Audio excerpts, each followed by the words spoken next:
দুনিয়ার পবিত্রতম জায়গা খানা কাবা, যেটাকে বাইতুল আতিক বলা হয়েছে, আল্লাহর জন্য নির্ধারিত সর্বপ্রাচীন ঘর, এই গড়টাকেও তারা অপমানিত করেছে। উলঙ্গ মানুষ, নারী পুরুষ ঘোরাফেরা করত, আর সেইটাকে আবার ইবাদতের নামে চালিয়েও দিত।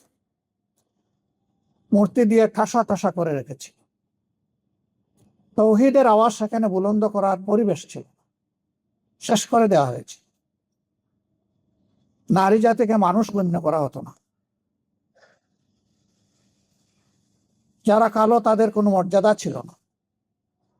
যারা দাস তাদেরকে পশুর চাইতে আরো নিকৃষ্ট স্তরে বিবেচনা করা হতো। মদ, জুয়া সেই সমাজের রঙের ভূষণ ছিল। নিরাপত্তা বলে কোনো জিনিস ছিল না। মানুষের রক্ত সেখানে মানুষের জন্য হালাল ছিল। যার গায়ে বল আছে সে দুর্বলের উপর যে কোনো সময় ঝাঁপিয়ে পড়তে পারবে, কোনো বাধা নাই। সেই রকম একটি অসভ্য, উচ্ছৃঙ্খল সমাজকে আল্লাহ তাআলা তার প্রিয় নবীর সোহবতে এবং তার হেদায়েতের মাধ্যমে দুনিয়ার সবচেয়ে সভ্য জাতিতে পরিণত করেছিলেন। হযরতে উমরের মতো মানুষ, তিনি বের হয়েছিলেন আল্লাহ রসুলকে হত্যা করার জন্য।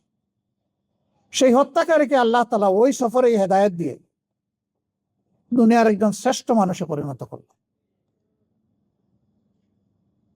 কোরআন শুধু মুসলমানের জন্য নয়, কোরআন শুধু মানব জাতির জন্যও নয়, কোরআন সমস্ত সৃষ্টির শৃঙ্খলা বিধানের জন্য।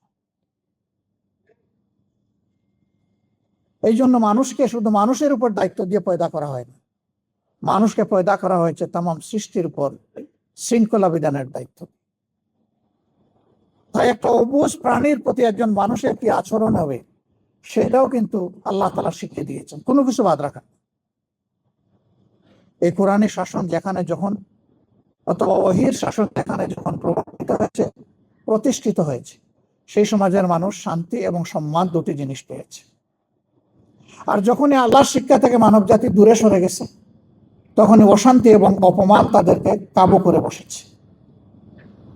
আজকে বাংলাদেশ সহ বিশ্বের অবস্থা এখন।